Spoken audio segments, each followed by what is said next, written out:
그럼 지금부터 첫 번째 세션을 시작하도록 하겠습니다. 첫 번째 세션은요, 과학기술의 다양성 어떻게 확대될 것인가, 확대할 것인가, 이걸 주제로 하겠습니다. 발표와 토론이 진행되겠는데요. 좌장에는 유명희 한국과학기술연구원 책임연구원님께서 수고해 주시겠습니다. 책임연구원님께 마이크를 넘기겠습니다. 부탁드립니다. 예, 안녕하십니까. 방금 소개받은 유명희입니다.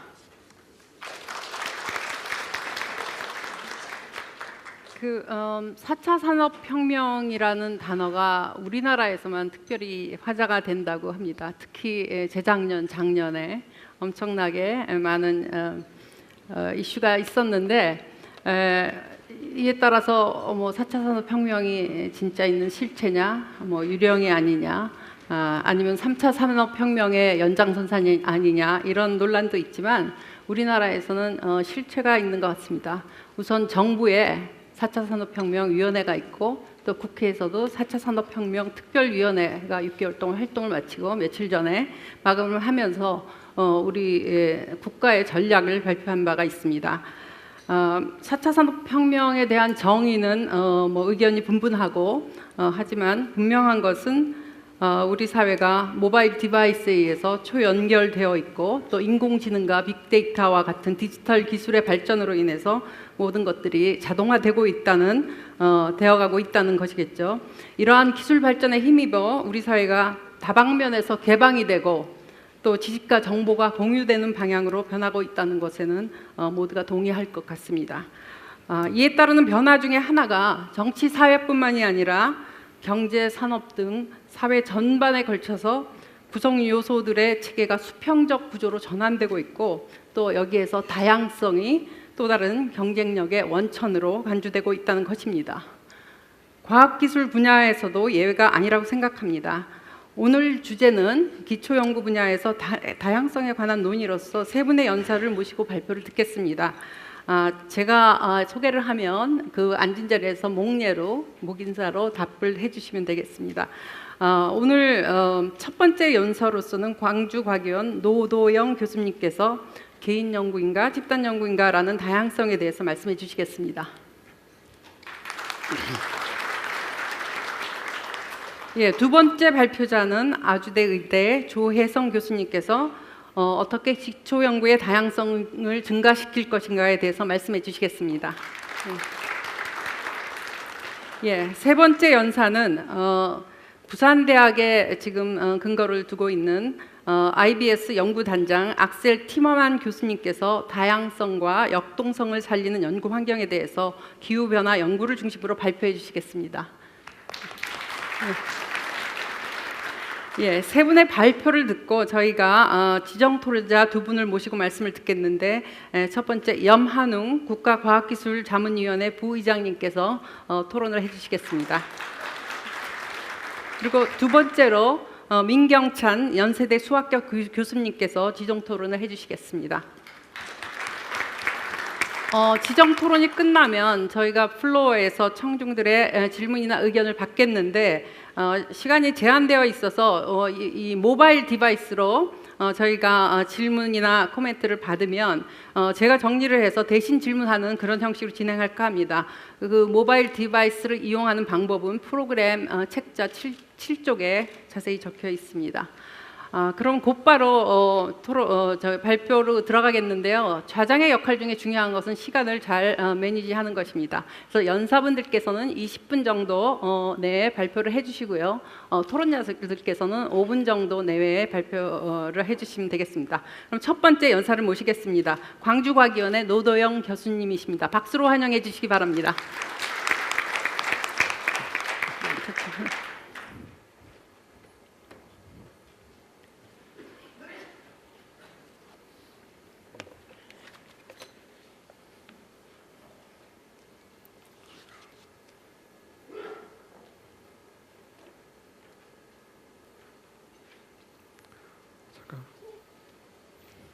네, 안녕하십니까. 저는 광주과학기술원의 노도영입니다.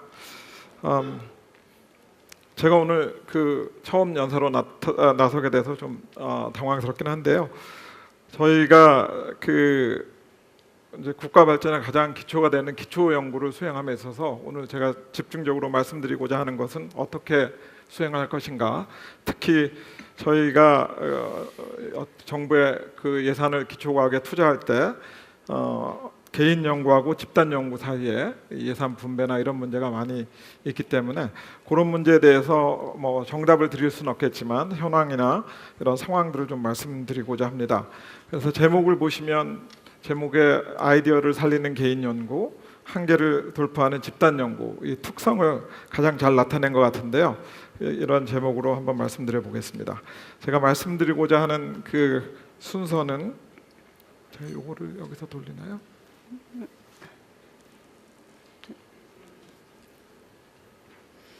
그래서 슬라이드를 넘기는 거는 어떻게?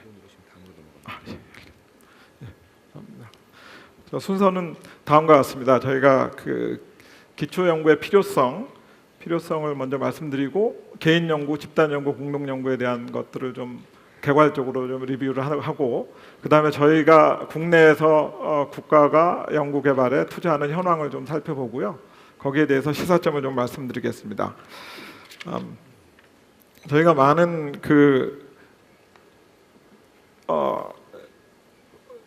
우리 주제와 마찬가지로 그렇게 정확한 앤서, 간단한 답변을 드릴 수는 없는데 저희가 처음부터 기초 연구가 국가적으로 왜 필요한가 이런 걸 보시면 이제 기초 연구의 근본이 여기 이렇게 적혀 있는 것처럼 기초 연구는 이 과학 기술자들이 어떻게 보면 호기심에 의해서 시작됐다고 할 수가 있습니다.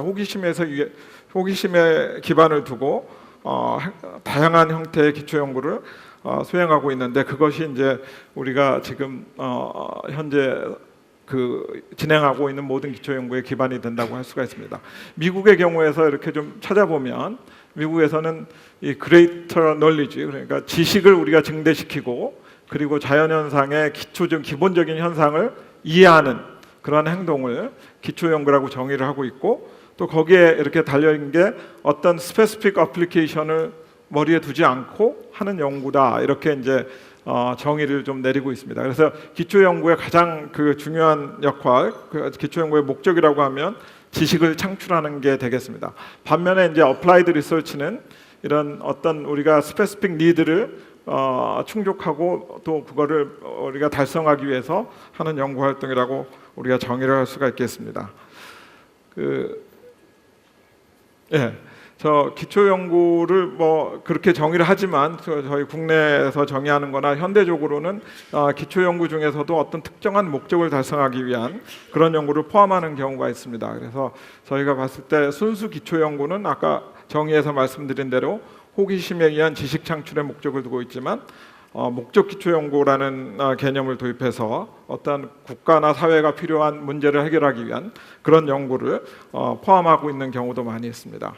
그래서 저희가 기초 연구를 그러면 우리 국가에서 왜 지원을 해야 되는가를 살펴보면 기초 연구는 뭐 가장 우리가 근본적으로 생각해야 될 게 이 국가 안보에 직결된다고 할 수가 있습니다. 그래서 여기 미국에서 써놓은 걸 보면 어떤 우리가 피지컬 엔지니어링이나 엔바이러먼털 사이언스나 혹은 라이프 사이언스에 있어서 기초 연구는 장기적으로 국가 안보에 직결이 된다. 이런 그렇기 때문에 투자를 해야 된다. 이런 논리를 가지고 있습니다.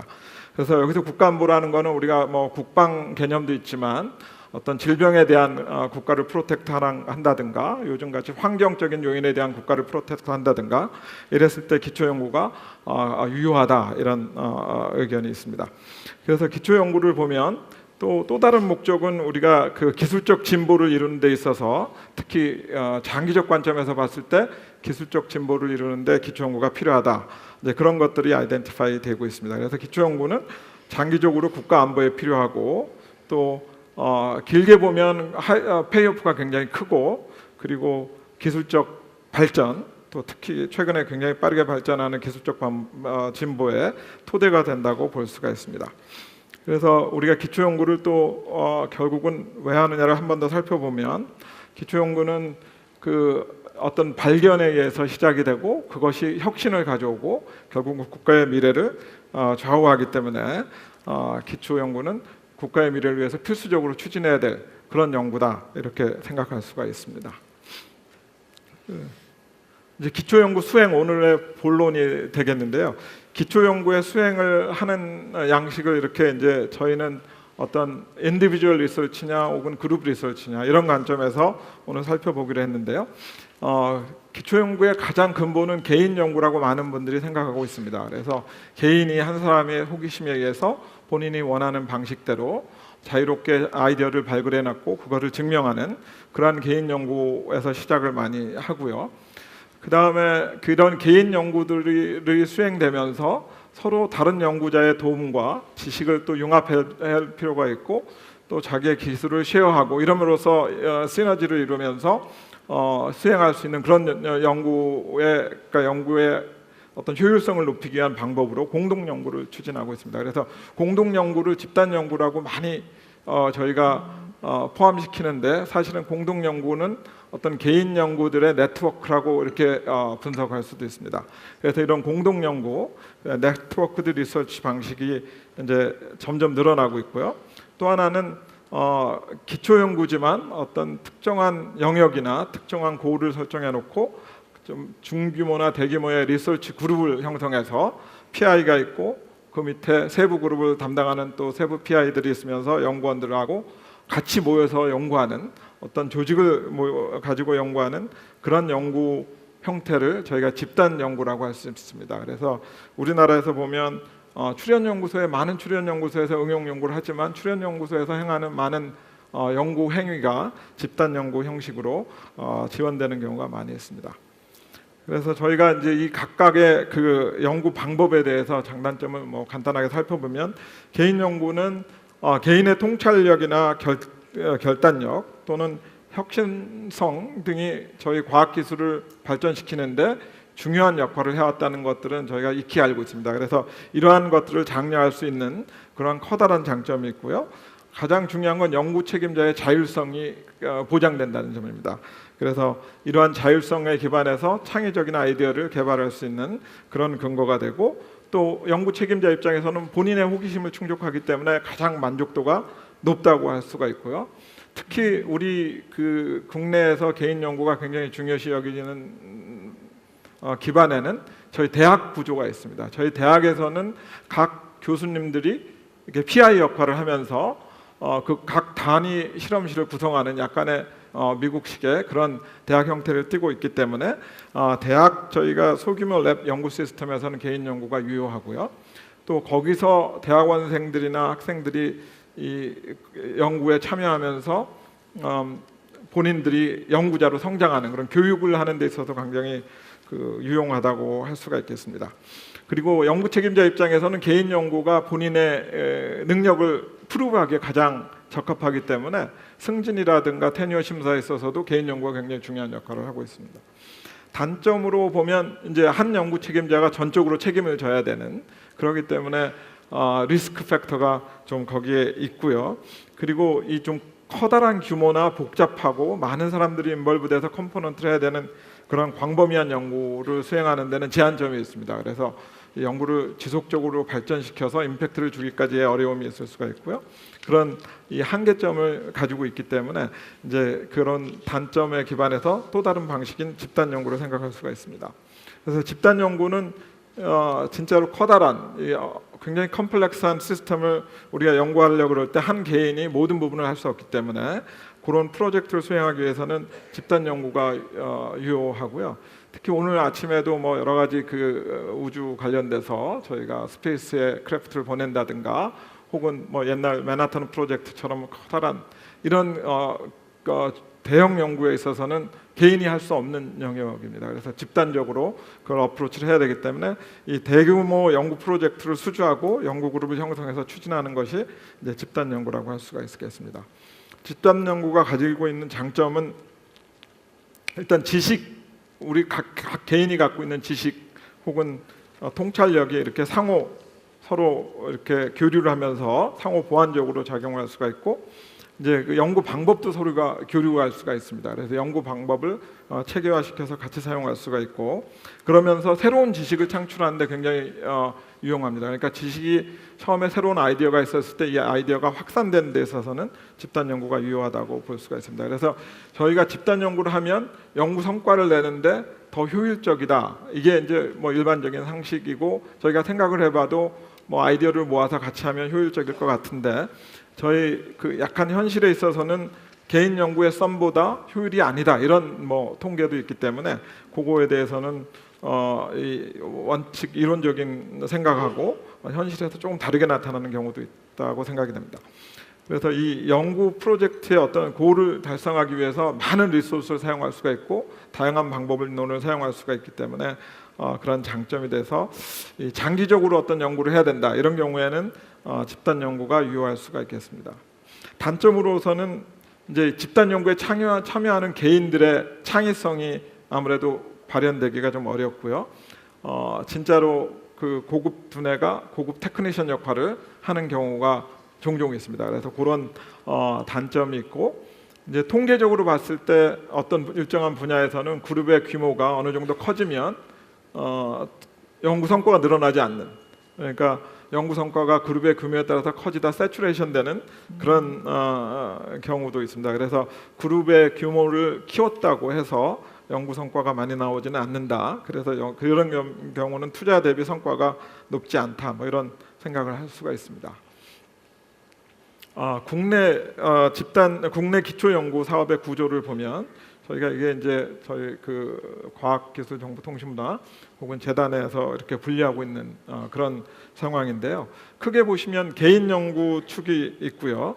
그래서 개인 연구를 지원하는 게 이제 신진 연구자서부터 중견 연구자에서 리더 연구자까지 이렇게 체계적으로 어떻게 보면 이제 어떤 연령적으로 혹은 지식의 깊이적으로 이런 체계를 갖추고 있고 또 저희가 집단 연구라고 하는 것은 보통 저희 센터 연구를 많이 얘기를 하는데요. 선도연구센터나 기초연구실 사업이 가장 대표적인 게 되겠습니다. 그런데 이 연구는 아까 제가 말씀드린 것처럼 정확한 의미에서 집단 연구라고 볼 수는 없고 각 개인 연구들을 네트워크해서 어떤 연구 분야를 추진하는 공동 연구 형태의 집단 연구라고 볼 수가 있습니다. 진정한 의미의 집단 연구를 수행하는 기관은 제가 생각했을 때는 정부 출연 연구소에서 그룹으로 일하는 리서치 팀들이 일하는 그런 연구들이 집단 연구가 되겠는데요. 뭐 저희 기초 연구 분야에 하면 뭐 표준 연구소나 혹은 기초과학 지원 연구소에서 어떤 연구팀들이 연구하는 것, 또 최근에 설립된 IBS에서 그 IBS 연구단들을 이루어서 각 연구단들이 아까 같은 연구 그룹 체계를 갖추고 연구를 추진하는 그런 것들이 집단 연구의 대표적인 구조가 되겠습니다. 그래서 이 세 구조 사이에 예산 분배나 혹은 연구 성과에 대한 많은 통계 자료들을 가지고 논의들이 되고 있습니다. 저희 개인 연구 투자 현황을 보면 뭐 숫자들이 많이 나와 있는데요. 여기 도표를 보시는 것처럼 제가 이 자료를 2012년부터 그 이전 거는 제가 확보를 못했고요. 2012년에서 2017년까지는 정확한 자료라고 보시면 되고 2018년도는 예상과 실행 차이가 좀 있을 수 있습니다. 그런데 보시면 2012년, 13년, 14년에 뭐 20%, 15% 거의 20%에 해당하는 예산 투자가 늘어나고 있다가 그 다음에 보시면 2014, 15, 16 되면서 거의 예산이 세츄레이트 되고 이때가 우연히 IBS가 설립돼서 진행되는 시기랑 같기 때문에 많은 논란이 있었습니다. 그래서 세츄레이션 되다가 2017년에 다시 좀 큰 폭으로 향상을 하고 저희가 2018, 19도 계속 향상될 걸로 예측을 했지만 2018년은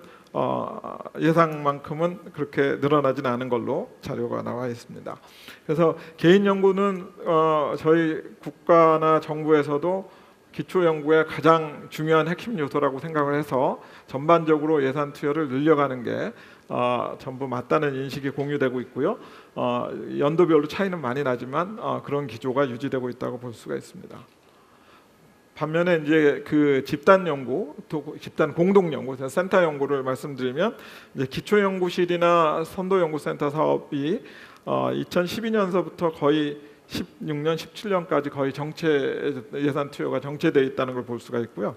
그리고 2017에서 조금 늘고 18년에 좀 많이 늘은 그런 상황을 확인하실 수가 있습니다. 그래서 2018년이 되면서 최근에 이 집단 공존 연구의 중요성이 정부에서 인식되고 있는 것 같습니다.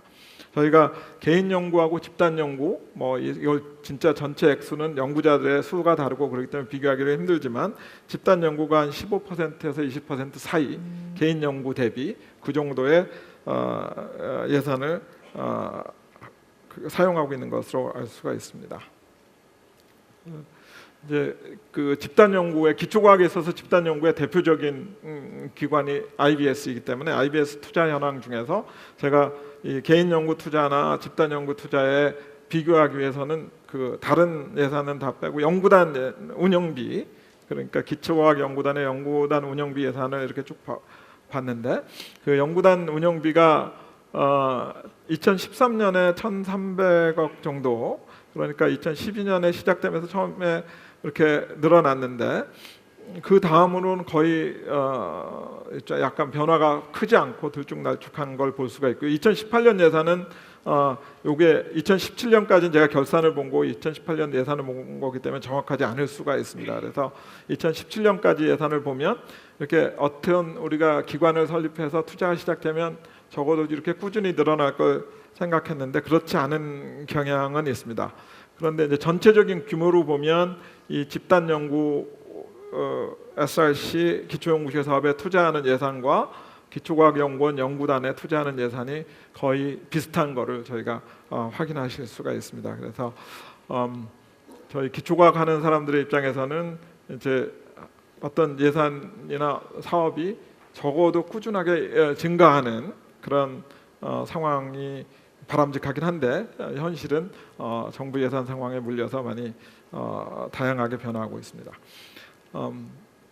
제가 그 이제 서머라이즈하기 위해서 집단 연구와 개인 연구의 유효성을 좀 검토해 보면 개인 연구는 굉장히 중요합니다. 기초 연구의 풀뿌리이고 기초 연구를 떠받치는 저희 적어도 우리나라의 대학 구조나 이런 상황하에 있어서는 개인 연구가 기초 연구의 가장 중요한 백본이 된다는 것은 의의가 없는 것 같습니다. 그래서 기초 연구의 가장 풀뿌리가 되고 저희 대학의 연구실을 유지할 수 있는 그런 연구 형태라고 볼 수가 있고요. 또 실질적인 면에서도 새로운 아이디어는 이 바텀업 방식의 개인 연구에서 나오는 경우가 많이 있기 때문에 새로운 아이디어를 창조하고 새로운 연구 분야를 열어가는 데 있어서 이렇게 시드가 된다고 할 수가 있습니다. 집단 연구는 이 아이디어를 확장하거나 한계를 돌파하는 데 유효하다는 것을 말씀드렸는데요. 기초 연구지만 어떤 고울 오리엔티드된 영역에서는 굉장히 유용하다고 할 수가 있습니다. 저희가 어떤 스페이스 프로젝트를 한다든가 무슨 우주에서 나오는 물질을 검출한다든가 혹은 뭐 대기질에 대한 개선책에 대한 연구를 수행한다든가 이럴 때는 집단 연구가 유효한 것 같습니다. 그래서 저희가 개인 연구에서 발굴된 아이디어하고 집단 연구의 한계 돌파력을 합쳐서 지식을 창출하고 증대하고 또 저희가 국가 발전에 기여하는 그러한 형태로 되는 것이 바람직합니다. 그래서 정책적으로 제가 마지막에 정리를 해보면 개인 연구는 기초 연구, 국가 기초 연구의 근간임은 저희가 인지를 하고 항상 소중하게 다뤄야 될 것 같고요. 중요한 건 개인 연구가 유효한 영역의 리서치가 있을 수 있고 집단 연구가 유효한 영역의 리서치가 있습니다. 그 두 개를 좀 이렇게 개인 연구가 진짜 유효한 쪽은 개인 연구로 지원을 하고 집단 연구가 유효한 쪽은 집단 연구로 지원해서 그런 포트폴리오를 짤 때 이러한 연구 영역이나 혹은 이러한 연구 테마가 어느 지원이 더 적당한가 이런 것들은 예산 투여하는 입장에서도 마찬가지고 연구자들 입장에서도 생각을 해야 될 것 같습니다. 그래서 그것이 가장 중요한 상황인 것 같고요. 이제 전 세계적으로 보면 이제 지식의 공유 속도가 굉장히 빨라지고요, 엄청나게 빨라지고 있고 어떤 기초 과학에 있어서도 어떤 아이디어가 개발되고 구현되는 게 집단 지선 형태로 이루어지는 경우 굉장히 많습니다. 이런 경우를 생각하면 저희가 개인 연구를 네트워크화하는 공동 연구나 집단 연구가 점점 늘어나긴 해야 된다는 생각을 할 수가 있습니다. 그래서 세계적으로도 이런 그 공동 연구 형태가 많이 더 늘어나는 것 같고요. 우리 그 대학에 있어서 저도 대학에서 이제 뭐 20년 이상 연구를 하다 보니까 이 대학에서 각 교수님들이 개별적으로 연구를 수행하는 그런 것들이 어떻게 보면 조 교수가 들어와서 새로 랩을 셋업하고 연구비 따는데 시간을 연구하는 것보다는 그런 걸 생각하면 대학 내 소규모 그룹의 공동 연구가 굉장히 더 커져야 된다는 생각이 요즘 많이 들고요. 뭐 일본이나 독일처럼 이런 어떤 이렇게 교수들끼리의 어떤 하이어르키를 갖는 그런 구조도 생각할 수 있지만 우리나라의 형태에서는 대학 내에 비슷한 분야의 소규모를 같이 지원하는 그런 연구가 적당하지 않을까 이렇게 생각이 됩니다. 그래서 마지막으로 한 말씀 드리면 아까 말씀드린 연구 프로젝트가 필요 이상으로 커지는 건 저희 연구자나 혹은 뭐 연구 기관을 운영하시는 분들은 항상 경계를 해야 될 것으로 생각이 됩니다. 그래서 저희가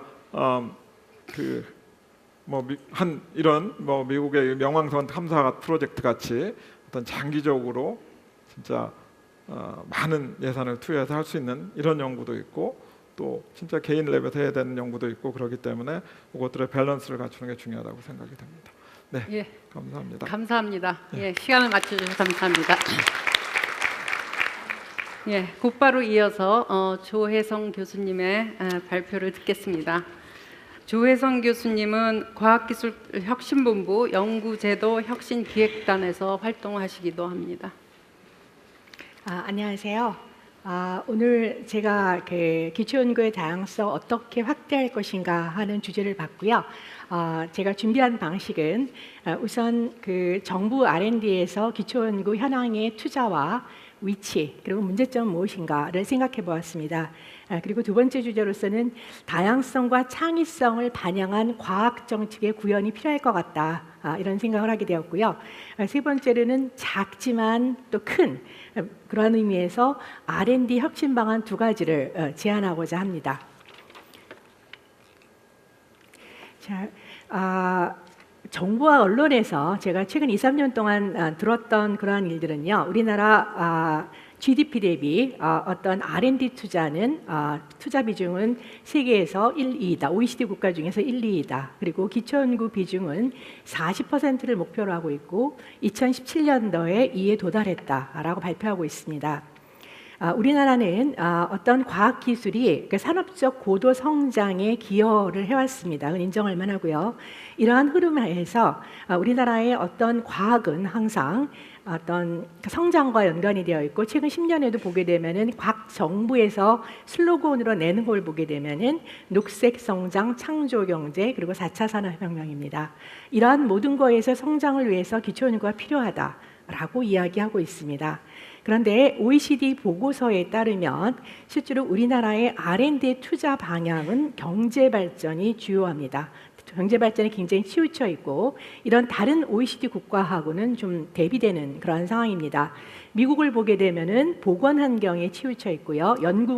영국의 경우는 보건 환경과 대학 진흥의 R&D의 목표를 삼고 있습니다. 또한 일본과 프랑스, 독일에서는 대학 진흥 지원에 어떤 R&D의 투자가 필요하다라고 이야기하고 있습니다. 그래서 우리나라에서 기초연구가 중요하다라고 말하지만 사실은 경제 발전으로부터 연결되어서 기초연구가 항상 중요하지 않았나 이렇게 생각을 하고 있습니다.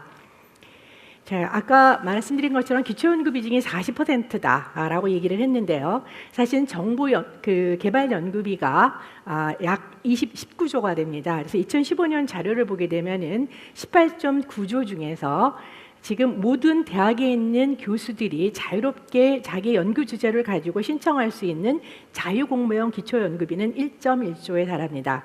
2017년이 됐을 때 이것은 1.26조로 늘어서 전체 R&D의 6%에서 7%에 달합니다. 한편 거기에 빨간색으로 보시게 되면은 정부가 주도하는 선택과 집중해서 이루어지는 기획 연구, 주로 응용과 개발이 되겠는데요.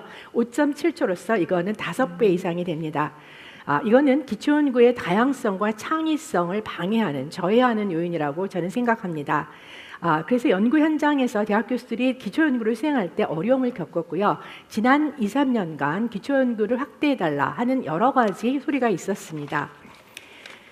이번 정권에 있어서 과학 정책의 변화가 시작되지 않나 하는 희망을 다소 갖게 하게 하는데요. 두 가지 점이 있습니다. 하나는 연구자 주도의 기초 연구를 2022년까지 2배로 증액하겠다라는 것이고요.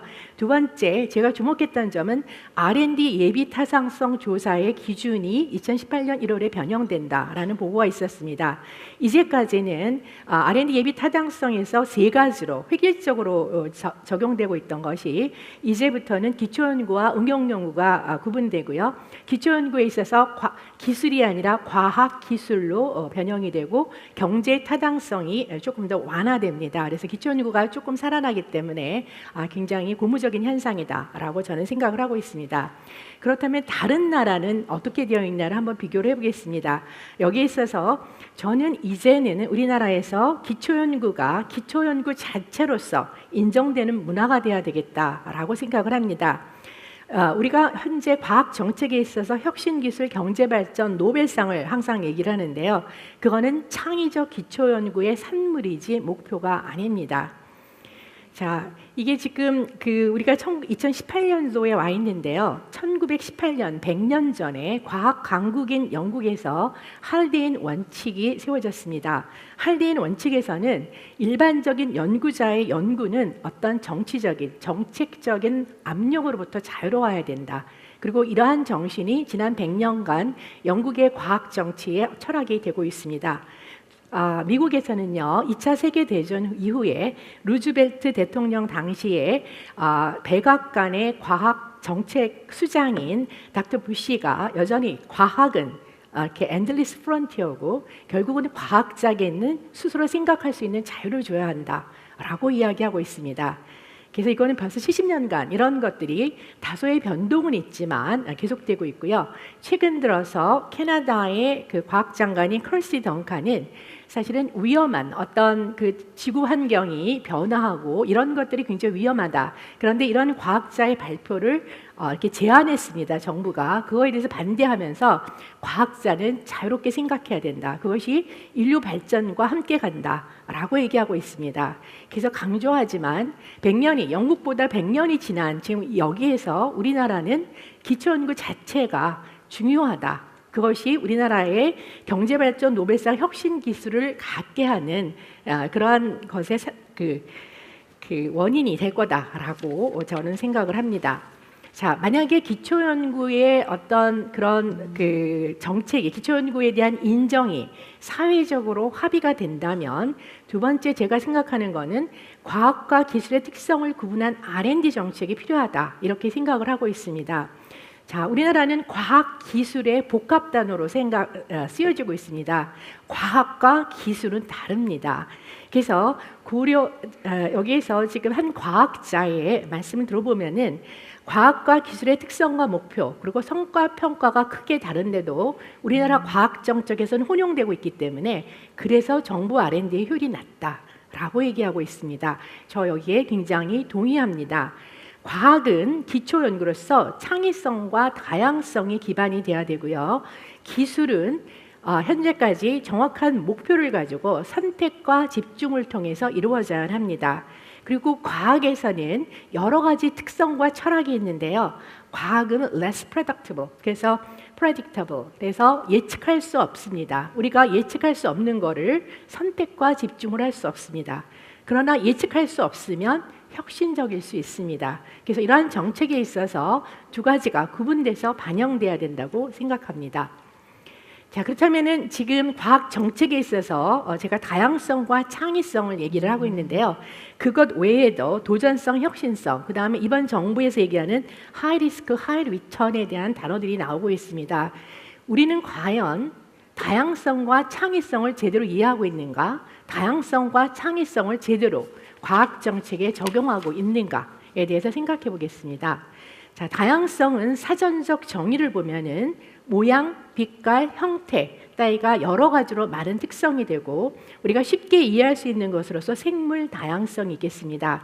첫 번째 보여드리는 것처럼 어느 한 지역 내에서 6개의 동물종이 존재하다가 그게 10개로 늘어났을 때 우리는 다양성이 증가했다라고 생각을 합니다. 그거는 다양성 지수에서는 리치니스, 부유도가 높아졌다 이렇게 얘기를 합니다. 그런데 다양성에는 또한 이븐니스, 균등도가 존재를 합니다. 그래서 옆에서 보시는 것처럼 균등하다는 것은 6개의 종이 존재한다 하더라도 그게 얼마나 균등하게 존재하는가라는 개념이 되겠고, 사실 지구 환경이 굉장히 변화할 때 동물의 어떤 종들의 생물 종들이 사라진다라고 얘기를 하고 있습니다. 그랬을 때 보통은 여러 가지 지구 환경 변화에 있어서 한 종이 살아남으려면 최소한 50개에서 500개의 개체가 필요하다 이렇게 얘기를 하고 있습니다. 자, 그렇다면 과학적 다양성의 정책으로서는 제가 생각할 수 있는 첫 번째는 다양한 문화 신진 연구를 접한 그러한 새로운 과학자들을 많이 사회에서 수용하는 것이 결국 과학적 다양성을 확보하는 길이다 이렇게 생각을 하고 있습니다. 그러나 이러한 신진 연구자들이 어떤 과학의 씨앗을 꽃 피우기 위해서는 또한 그냥 무조건 수용하는 것뿐만이 아니라 그들이 자라날 수 있는 그러한 기회를 우리가 마련해야 된다 이렇게 생각을 하고 있습니다. 자, 그렇다면 창의성에 대해서 생각을 해보겠습니다. 창의성의 사전적 의미는 새로운 생각이나 개념을 찾아내거나 기존에 있던 생각이나 개념들을 새롭게 조합하는 것이라고 되어 있습니다. 그래서 단순한 새로운 기술의 발견이나 또는 새로운 종의 발견은 창의성이 아닙니다. 현재 과학 정책에서는 창의성은 새롭고 엉뚱한 아이디어로 오해되는 경우가 많습니다. 이것이 X 프로젝트가 전형적인 예다. 저는 그렇게 생각을 하고 있고요. 새로운 아이디어만이 중요해서 연구자의 역량, 업적, 경험이 무시되는 그런 어떤 평가가 이루어질 때가 있습니다. 다시 한번 어떤 현장의 과학자의 얘기를 들어보면은 과학 연구에서 수준 높은 창의력을 연구하는 부분은 얼마나 핵심적인 질문을 할 수 있느냐입니다. 핵심적인 질문은 연구자의 경험과 실력을 바탕으로 과학적 발견의 최전선에서 나옵니다. 그래서 최소한 한 분야에서 한 10년 이상의 전문성을 가졌을 때 어떤 창의성이 나올 수 있다 이렇게 생각을 합니다.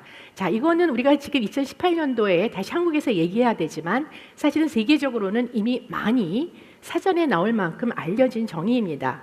그것 외에도 아까 말씀드렸던 다양한 과학적 정의가 나오고 있는데요. 실제로 우리가 새로운 발견을 했다는 것에서 시작해서 맨 마지막에 크리에이티비티, 어떤 창의성이라 하는 것은 과학에 있어서의 가장 높은 가치가 되겠습니다.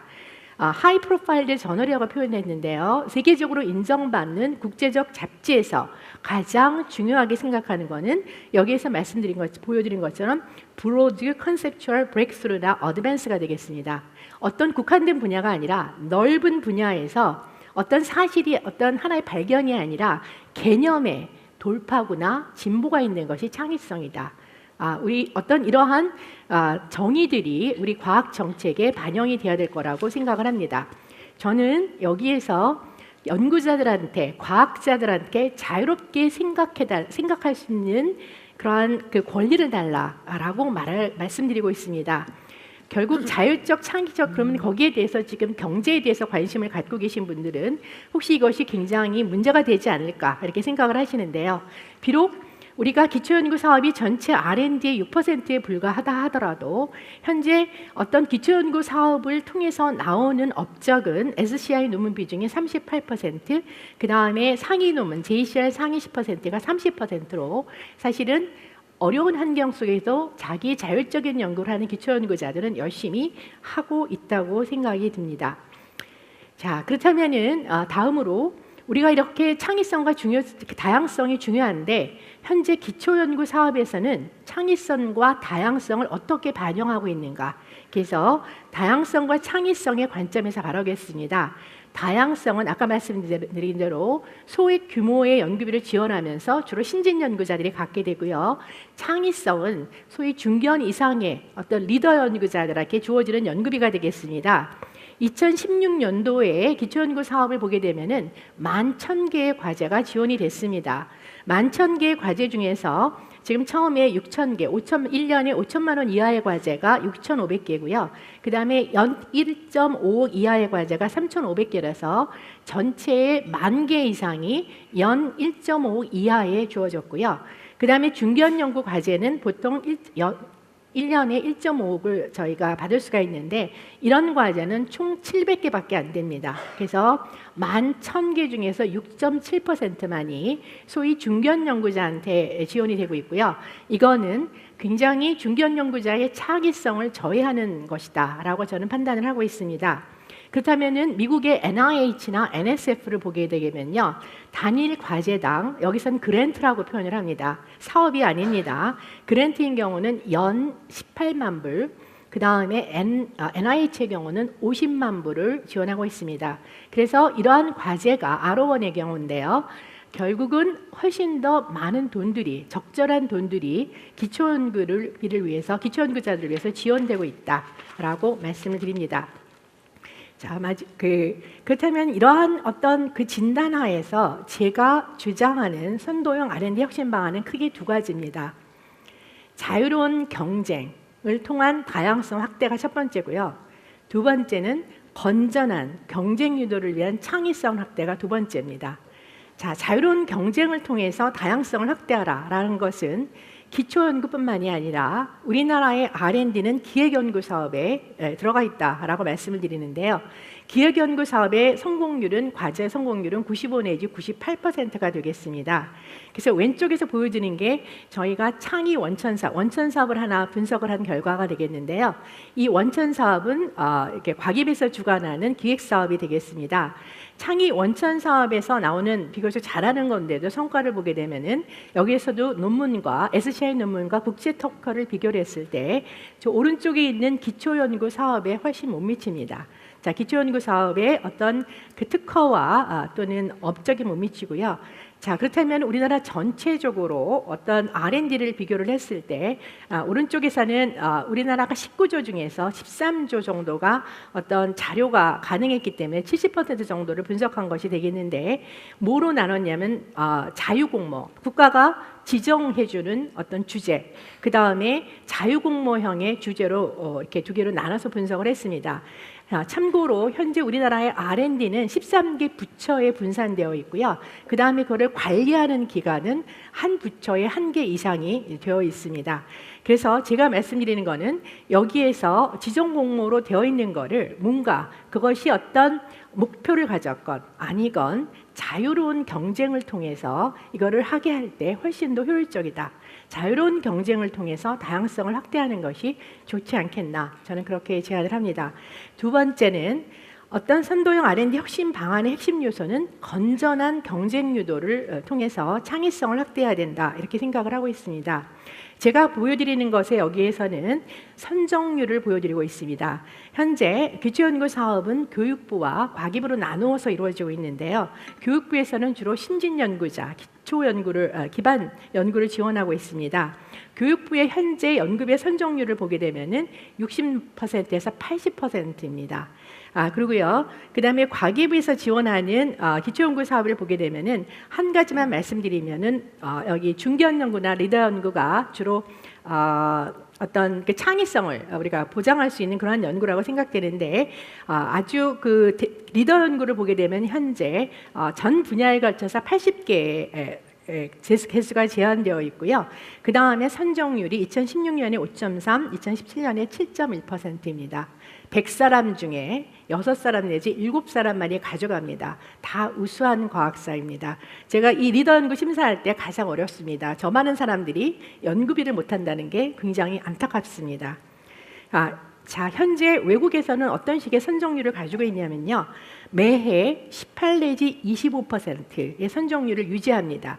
최근 5년 동안에 항상 NIH나 NSF의 선정률을 보게 되면은 거의 유지합니다. 그 유지하고 선정률을 유지하는 것 자체가 내가 연구를 지속할 수 있고 내가 어떠한 경쟁력을 가지면 다음에 연구비를 따서 이 연구를 계속할 수 있다, 예측할 수 있습니다.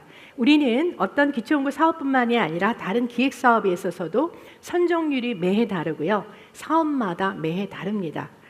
그래서 이런 것들이 어떤 예측 가능할 때 우리는 훨씬 더 좋은 어떤 R&D의 효율을 나타낼 거라고 생각을 합니다. 자, 오랜 동안 저는 과학자들한테 자유롭게 생각할 수 있고 연구할 수 있는 환경을 달라 이런 이야기를 많이 합니다. 그랬을 때 과연 그거에 대한 책임 또한 저희한테 무겁다라고 생각을 합니다. 연구개발 수행 주체를 생각했을 때는 연구자, 평가자, 관리자, 정부 4개로 나눌 수 있고요. 저희가 할 수 있는 것은 연구 현장에서는 과연 과학 정책을 어떻게 생각하나 라는 걸 했을 때 실제로 연구 현장의 목소리에서 연구의 어떤 연구 과제의 기획, 선정, 평가 이런 부분에 있어서 문제가 많고 과학자들 간의 신뢰가 부족하거나 어떤 공정성이 부족하거나 하는 생각을 하게 되었습니다. 그래서 저희 과학자 기초연구를 어떤 자유롭게 생각할 수 있게 과학을 자유롭게 할 수 있게 하라라고 하지만 또한 평가에 있어서도 저희는 연구자와 평가자 역할을 하는데 공정하게 하고 전문적으로 하도록 노력을 하겠습니다. 마찬가지로 연구개발 수행 주체의 관리자와 정부에 있어서도 전문성과 책임성을 가질 때 우리가 전체 R&D에 있어서 신뢰성을 회복하고 또한 발전할 수 있지 않을까 생각을 합니다. 저는 마지막 이 슬라이드가 되겠는데요. 이거 이렇게 높은 파고를 이 그림을 봤을 때 사실 우리나라의 과학자들의 신진 연구자가 먼저 생각이 났습니다. 이 신진 연구자들은 사실은 조금 돈이 증가하지만 5천만 원 정도의 과제를 대부분 받게 되는데요. 기초연구 사업에 있어서 그 사람들은 높은 파고를 이렇게 맞이하고 있다 이렇게 생각을 합니다. 그리고 또한 아까 보여드린 것처럼 기초연구를 하는 중견 연구자 역시 늘 높은 파고를 이렇게 직면하고 살고 있습니다. 우리가 우리나라의 올바른 과학 정책이 직면을 개선을 할 때 이러한 부분들이 해결되지 않을까 그리고 그렇게 생각을 합니다. 여기까지입니다. 감사합니다. 예, 조 교수님 시간을 잘 지켜주셔서 감사합니다. 곧 이어서 악셀 티머만 단장님께서 발표를 해주시겠습니다. 준비하시는 동안 제가 악셀 티머만 단장님에 대해서 들은 얘기를 하나 소개하면 그 연구단은 여성 연구원이 50%라고 합니다. 한 번은 김두철 원장님께 티머만 단장님께서 IBS는 젠더 다이버시티에 대해서 어떠한 입장입니까? 라는 질문을 하셨다고 합니다. 예, 말씀하시죠. 예.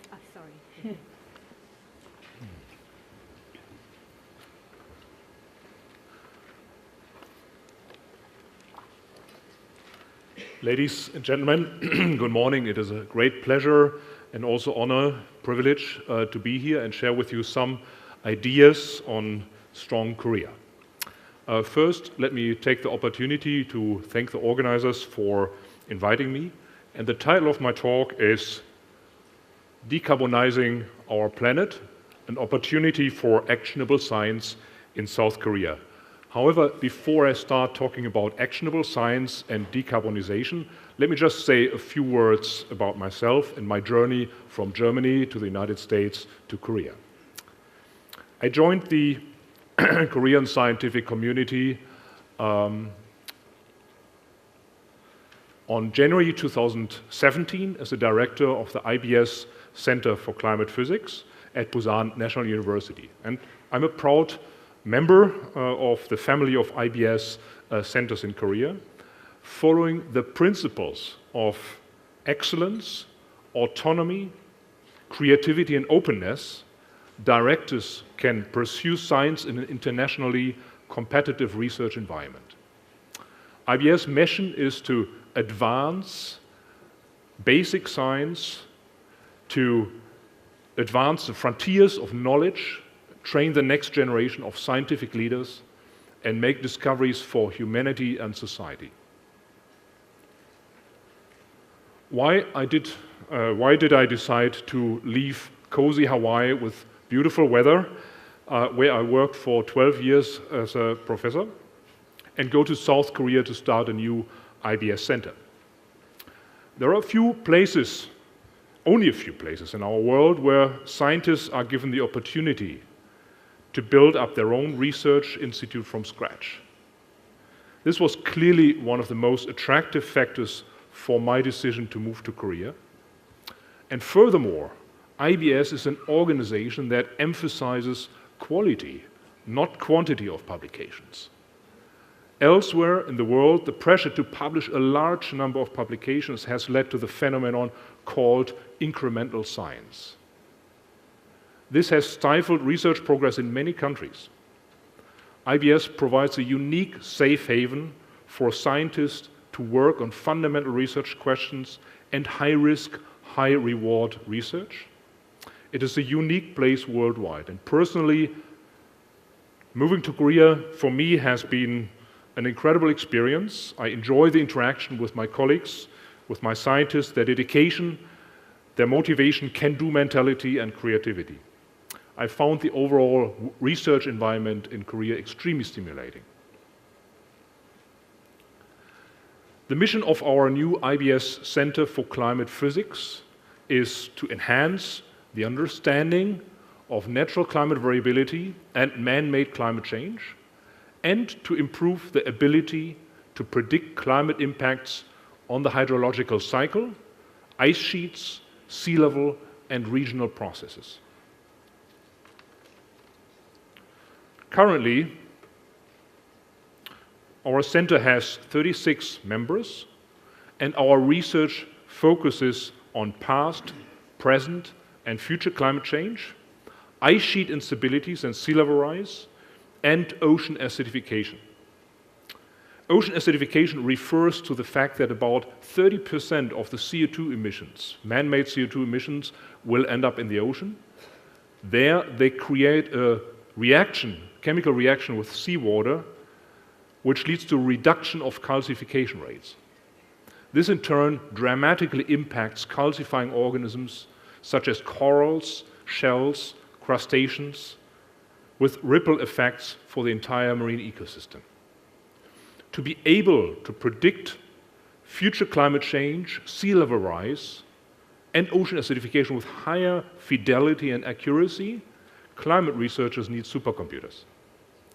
In collaboration with the IBS Headquarters Center, we are currently in the process of purchasing the third fastest computer in Korea.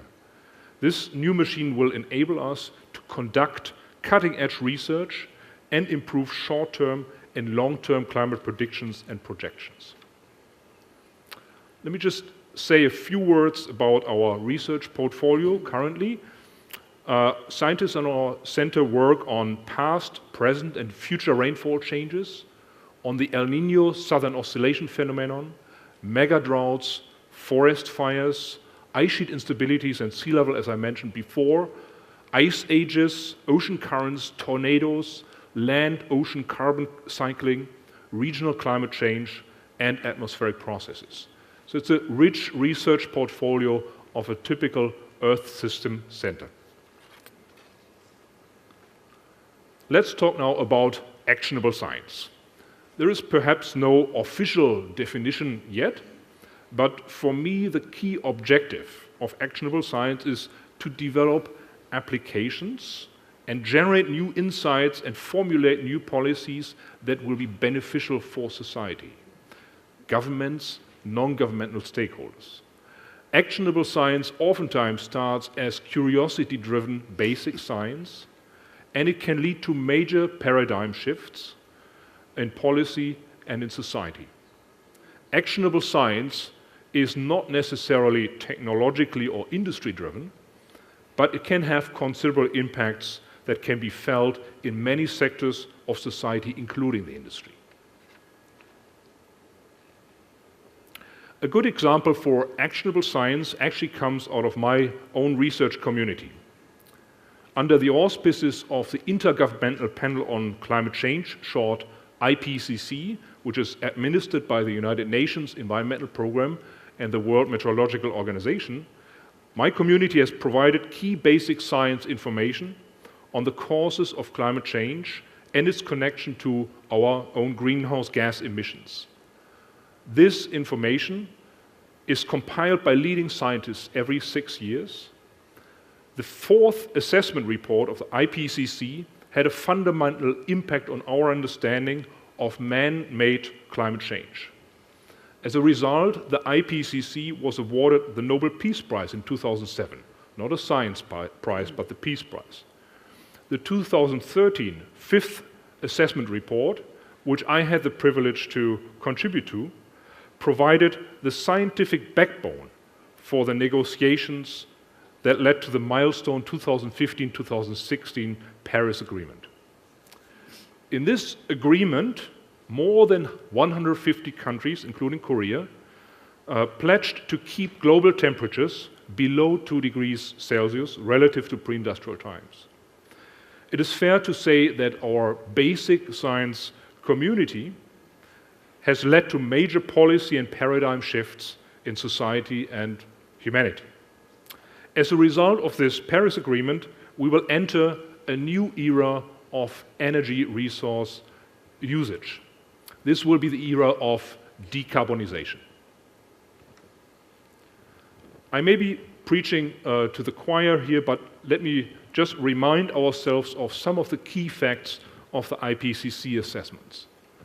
Number one is warming of the climate system is unequivocal. As can be seen directly by looking at the global surface temperature trends, most of the places that we see in the upper right figure are red, except for one little spot south of Greenland, which is interesting. Number two, human influence on the climate system is clear. This becomes apparent by comparing the observed global mean temperatures in black with the climate model simulations that do and do not include anthropogenic greenhouse gas emissions. Number three, continued greenhouse gas emissions will cause further warming. Very simple sentence, all climate models, computer models run on these supercomputers, as I mentioned before, show an increase in surface temperatures for future projected CO2 changes. The magnitude of the future warming, however, will depend on our socioeconomic decisions, whether we continue as business as usual in terms of CO2 emissions, or whether we follow a path that is in accordance with the Paris Agreement, will lead to a major change in the climate conditions that our future generations will experience. Furthermore, another important finding from the IPCC is that future warming will increase the likelihood of severe, pervasive, and irreversible impacts. As demonstrated here by the rapid decline of Arctic sea ice in future climate change simulations over the next 80 years, in the upper figure, and by the rapid retreat of the West Antarctic ice sheet, which can lead to sea level rise of up to 5 meters over the next 150 years, according to some of the latest ice sheet model simulations. Such a large acceleration of sea level rise will affect 700 to 1.5 billion people in coastal areas in our planet. You can see immediately that basic science, in this case, ice sheet modeling, also conducted in our center, can generate results that are immediately societally and policy relevant. Irreversibility of climate change means that many future generations can be haunted by the decisions that we make today. Our CO2 legacy will last for hundreds, if not thousands of years.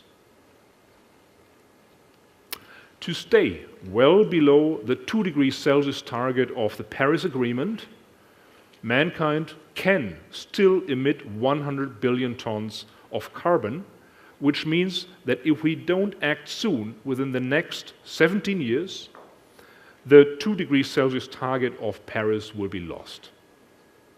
Limiting climate change requires substantial and sustained reductions of greenhouse gas emissions. And this is illustrated in the graph below, which shows 3 different scenarios reducing our total emissions to below 800 billion tons. An early, less aggressive implementation strategy, a delayed, very aggressive pathway. Each party of the Paris Agreement, including South Korea, needs to discuss now what their preferred pathway will be. Measures need to be implemented within the next few years, actually, not few decades, the next few years, to reduce CO2 emissions in the energy sector, infrastructure, transport, land use, industry, and finance. Despite still being the largest contributor of greenhouse gas emissions, about 30% of the global emissions, China has realized that the Paris Agreement is also creating a new global market for their competitive renewable energy technologies. China is investing about $80 billion per year in renewable energy implementation and about $2 billion for respective research development.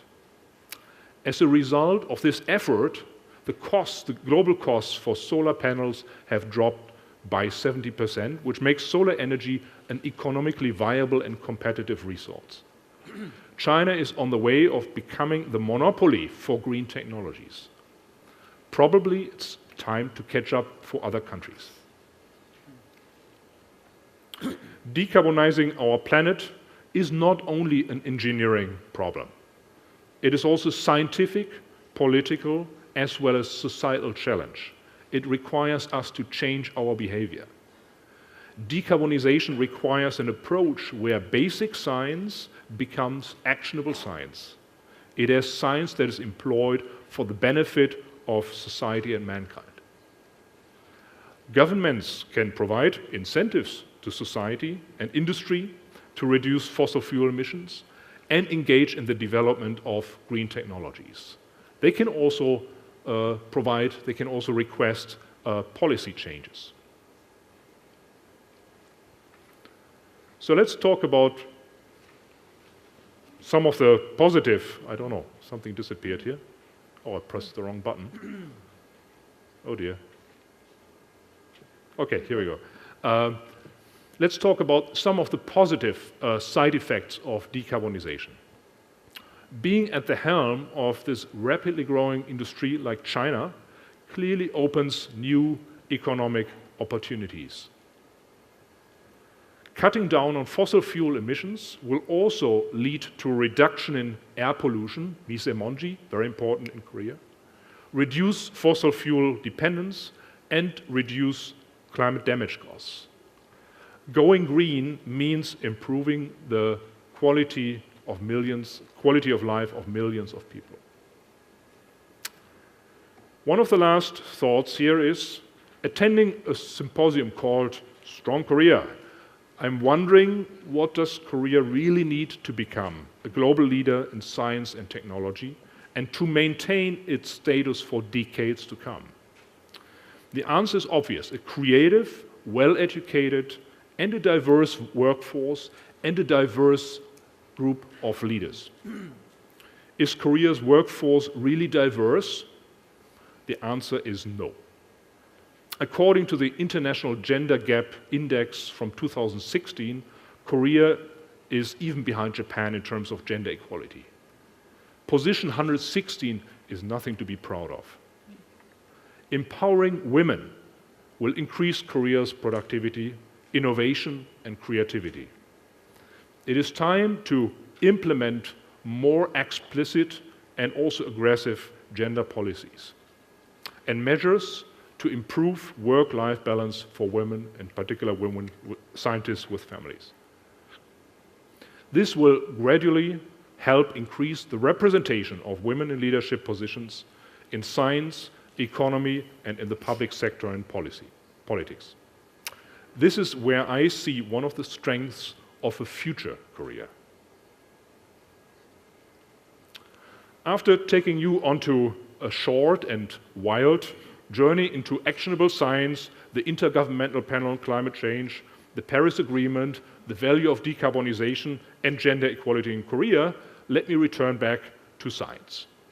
For society to develop better mitigation and adaptation strategies to climate change, we need better understanding of regional climate change and extreme events in particular, such as typhoons, very important for Korea. The stability of the major ice sheets and their potential influence on global sea level, I mentioned it already, and of ocean acidification. and its impacts on marine ecosystems, including fisheries. Our center strives to improve our understanding of these known unknowns in climate science. Let me summarize. Decarbonization requires an approach where basic science becomes actionable science. It is science that is employed for the benefit of society and mankind and leads to actions, not necessarily technological developments.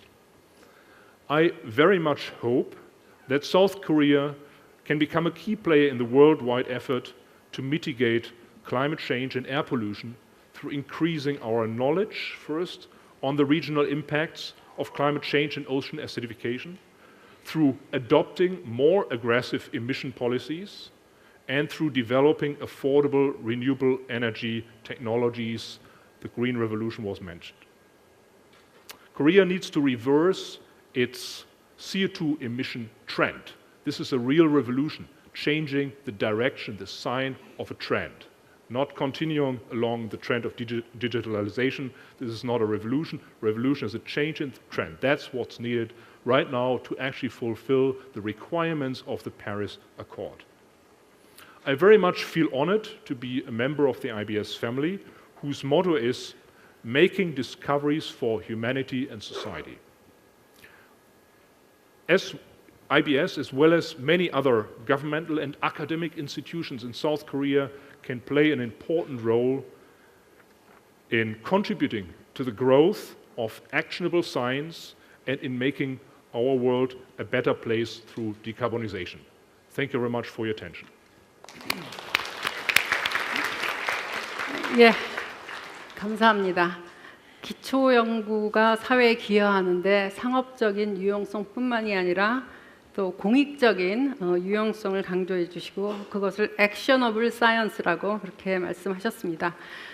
저희가 이제 본격적인 토론으로 들어가기 전에 제가 우리 이 토론회가 어떠한 것을 지금 토론하고 있는지를 조금 더 이해를 돕기 위해서 제가 좀 안내를 잠깐 드리겠습니다. 지금 저희가 토론을 하는 것은 R&D 포트폴리오, 그것도 정부 예산 R&D 포트폴리오에 대해서 얘기를 하는 것이고, 물론 기초연구인가 응용연구인가 이렇게 또 R&D를 구분하는 것도 있지만 또 서너 가지 방법이 있습니다. 에볼루셔너리 하냐 아니면 레볼루셔너리 하냐, 그러니까 점진적 연구를 하느냐 변혁적 연구를 하느냐, 아니면 인트라디시플리너리냐 아니면 인터디시플리너리냐, 학제 내 연구냐 아니면 융합 연구냐, 그리고 조혜성 교수님이 말씀했듯이 이게 프로젝트 베이스드냐 과제 중심인가 아니면 피플 베이스드인가 사람 중심인가, 그리고 뭐 여기다 하나 더 추가를 한다면 국제적인 협력이냐, 그러니까 오픈 개방된 연구인가 아니면 국내의 단위 연구인가, 이렇게 되고, 이러한 것 중에 사실 이걸 좀 아우르면서 하이 리스크 하이 리턴이라고 하는 것들은 점진적인 연구보다는 변혁적인 연구, 그 다음에 학제 내 연구보다는 융합 연구, 그리고 과제 중심보다는 사람 중심 연구가 좀 더 리스크는 크지만 하이 리턴 연구라는 것입니다. 저희가 R&D 포트폴리오 하면 1960년대 말인가 70년대 말인가 스톡 박사가 매드 사이언티스트라는 책에 아주 유명한 그 파스텔 사분면 얘기를 하셨습니다. 연구를 얼마만큼 유용성이 있는가하고 얼마만큼 탐구성이 강한가로 구분을 했을 때 우리 탐구성은 강하지만 유용성 아니면 상업적인, 그때는 유용성이라고 생각했겠죠. 적은 거는 이제 보아 사분면이라고 그래서 보아 이펙트의 보아 사분면이고, 대신 또 탐구성은 약하지만 상업적인 유용성이 굉장히 강할 땐 또 파스텔 사분면이라고, 에디슨 사분면이라고 했고, 그다음에 기초 연구이지만 굉장히 유용성이 강한 건 파스텔 사분면이라고 해서 그러한 하이 리스크 하이 리턴 연구를 많이 해야 된다, 그렇게 이제 나누었고요. 2013년에 네이처 포토닉스 굉장히 재미있는 또 구분 이 파스텔 사분면 대신에 파이 차트를 내걸어서 거기서 세 가지, 그러니까 그 사분면 중에서 하나 뭐 탐구성도 별로 없고 유용성도 없는 건 연구할 가치가 없다는 것이죠. 그래서 파이 차트를 보여주면서 그거의 의미가 또 이제 중요한 게, 기초 연구 뭐 파이 차트의 컴포넌트가 세 개뿐이 안 되면 뭐 그 서로 이렇게 연결이 다 돼 있다는 거 아니겠습니까? 기초 연구, 그러니까 상업적인 연구를 하다가도 기초 연구로 돌아올 수 있다, 이런 의미도 있고, 또 한 가지는 거기에 이 포트폴리오에 얼마만큼 예산이 투자되는가도 보여줄 수 있었습니다. 네이처 포토닉스에서는 포토닉스 분야는 하이 리스크 하이 리턴에 50%를 하고 순수 기초에는 30%, 또 상업적 응용에서는 응용 연구는 20%. 그러니까 각 분야마다 이 좀 속성이 다르기 때문에 그 포트폴리오가 다를 것 같습니다. 오늘 말씀하신 조혜성 교수님의 개인 연구냐 집단 연구냐, 또 노도영 교수님의 개인 연구냐 집단 연구냐, 그다음에 조혜성 교수님의 과제 중심이냐 사람 중심, 이건 또 다른 디멘션이라고 할 수 있습니다. 각 그 세 개의 요소 컴포넌트에서 또 이런 것들이 또 포트폴리오로 들어갈 수 있고요. 또 팀원만 단장님의 연구는 또 그 중에 하이 리스크, 하이 리턴이라고 볼 수 있습니다. 그래서 이런 다양성에 대해서 지금 논의를 하고 있는 것이고요. 곧바로 우리 지정 토론자이신 염한웅 교수님께 말씀 부탁드리겠습니다. 예. 네, 감사합니다. 국가과학기술자문회의 부의장 맡고 있는 염한웅입니다. 원래 본업은 물리학자이고요. 그래서 과학자입니다. 근데 대부분의 분들이 이제 과학자는 어떤 중요한 질문에 대한 답을 갖고 있다고 생각하시는데요. 사실은 좋은 과학자는 이제 좋은 질문을 가지고 있는 사람들입니다. 그 질문을 할 줄 아는 사람들이죠. 그 구체적이고 정확한 중요한 질문을 파악하고 있는 사람들이 과학자라고 보시면 됩니다. 그래서 사실은 아인슈타인이 이 자리에 왔다 할지라도 스트롱 코리아가 뭘 해야 되는지에 대해서 정확한 대답을 못했을 겁니다. 그래서 저도 오늘 어떤 제가 국가적인 포지션을 맡고 있습니다만 정확한 대답을 이제 질문을 드리러 왔습니다. 토론의 패널리스트니까 질문을 하는 게 맞는 것 같습니다. 근데 보통 이제 토론의 패널리스트라고 모셔오면 그분의 주장을 또 한 20분 이렇게 설파하시기 때문에 토론이 안 되는 거죠. 그래서 제가 세 가지 질문을 드리려고 합니다. 우리가 쉐어해야 될 질문인 것 같습니다. 물론 이 세 가지 질문을 드리기에 앞서서 저는 사실은 저 제목을 보면서 스트롱 코리아, 스트롱이라는 건 뭐지? 라는 질문을 하게 됩니다. 스트롱 코리아라는 건 뭐지? 국가가 아주 강하다는 건 뭔가? 이것을 어떻게 생각하냐에 따라서 모든 게 달라질 수 있지 않습니까? 근데 아마도 주최하시는 분이 한국경제신문이기 때문에 이코노믹 스트렝스를 얘기하신다고 아마 제가 생각하고 있고, 여기 계신 아마 대부분의 분들이 한국이 강하다는 것은 GDP가 높아져야 되고 한국이 세계 경제에서 얼만큼 포션을 차지하느냐, 우리가 글로벌 마켓에서 얼만큼 쉐어를 가지고 있느냐를 한국의 스트렝스라고 생각하십니다. 이것이 과연 한 국가의 스트렝스 전체를 말하는 것인가에 대한 제가 좀 질문이 있습니다. 펀더멘탈에서 이거는 얘기하면 오래 가니까 이제 질문 0번으로 하겠습니다. 질문 1번은 이겁니다. 우리가 많은 분들이 한국의 이코노믹 스트렝스나 전반적인 어떤 스트렝스를 얘기하려고 여기 모이신 것 같은데, 왜 오늘 모이신 모든 분들은 기초연구회라는 것에 대해서 얘기하고 있냐가 저는 좀 궁금합니다. 그래서 이것은 아마도 기초연구가 우리나라의 국가적인 스트렝스에 굉장히 중요한 역할을 담당해야 된다, 또는 할 것이다라는 가정하에 있는데, 이것이 여기에 모인 모든 분들에게 과연 설득이 되어 있는가가 제 질문입니다. 그래서 과연 기초연구라는 것은 국가의 스트렝스에 어떤 도움을 주고 있는가, 도대체 어떤 역할을 해야 되는가 하는 것에 대해서 국가적인 컨센서스가 있느냐 하는 것이 제 질문입니다. 이것이 현 정부 내에서도 클리어하지가 않습니다. 그래서 제가 기초연구를 많이 지원하자라고 그런 정책을 이 캠프 때 만들었고 지금 시행하고 있습니다만 시행하기가 어렵고요. 이것이 얼마만큼 장기적으로 지속될 것인가에 대해서 큰 의문을 가지고 있습니다. 그래서 과연 기초연구는 국가의 스트렝스에 어떤 기여를 하는가, 오늘 여러 가지 임플리케이션을 주셨지만 얼마나 설득력이 있는지 잘 모르겠습니다. 여기 계신 모든 분들에게. 두 번째는 이겁니다. 왜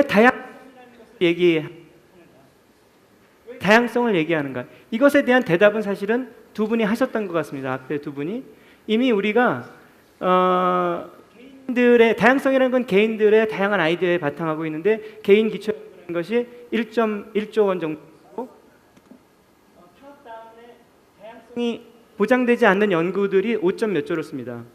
거기다가 출연연에서 하고 있는 연구들이 대부분 탑다운 연구에 속하는데, 그걸 다 더하면 거의 탑다운 연구, 목적이 정해져 있는 연구에 8조 정도를 저희가 쓰고 있는 것 같고요. 개인들이 하는 다양성을 가지고 있는, 즉 기초 연구의 기반이 되는 연구에는 1점 몇 조밖에 쓰고 있지 않습니다. 이 밸런스는 분명히 건강하지 않은 것이고요. 그런데 좀 더 구체적으로 이 질문을 하자면, 이 개인들의 다양한 연구들을 그동안 어떻게 됐든지 우리가 잘 키워주지 못하는 시스템으로 발전했는데, 소위 그것은 여러분들이 다 아시는 것처럼 선택과 집중이라는 논리에 의해서 뒷받침이 되어 왔습니다. 그런데 우리가 이 시츄에이션을 만약에 이것이 매우 건강하지 않고 스트롱 코리아에 도움이 안 된다고 생각해서 이 상황을 바꾸려고 한다면 여태까지 이것이 오랜 동안 지속되어 그 동력의 근원이 뭔가를 알아야 됩니다. 그래서 제 질문은 왜 선택과 집중이 건강하지 못하는가 하는 것들을 우리가 정확히 얘기해 줘야 된다고 생각합니다. 이것이 제 두 번째 질문이고요. 왜 다양성을 서프레스하는 방식으로 국가의 R&D 정책이 여태까지 해왔느냐라는 게 이제 문제인 것 같습니다. 그것에 대한 정확한 대답을 우리가 할 수 있어야 이 다양성을 추구하는 개인 기초 연구를 확대하는 정책이 설득력을 얻을 것입니다. 또 세 번째 질문은 이겁니다. 이 다양성을 파괴해온 이 정책이나 또는 현재의 이 상황이 누구 책임이냐 이겁니다. 이것을 또 우리가 정확히 이해해야 이 상황을 저는 잘 헤쳐나갈 수 있다고 생각합니다. 그래서 제가 뭐 한 1, 2분이 있다면 앞에 두 가지 질문은 패널 오늘 발표하신 분들이 해주셨으면 좋겠고, 저는 제가 이 세 번째 질문은 대부분의 우리 과학기술계 분들이 너무나 간단하게 생각하십니다. 저를 욕하세요. 저라는 것은 이제 과학기술 정책을 만드는 사람들이죠. 제가 지금은 그것에 굉장히 깊게 인볼브되어 있기 때문에 이건 정부 잘못이다, 이건 공무원 XX들 잘못이다라고 얘기를 하세요. 여기서는 욕이 나오죠. 그런데 과연 다양성을 확보하지 못하게 한 이 선택과 집중의 책임을 공무원들한테 돌릴 수 있느냐?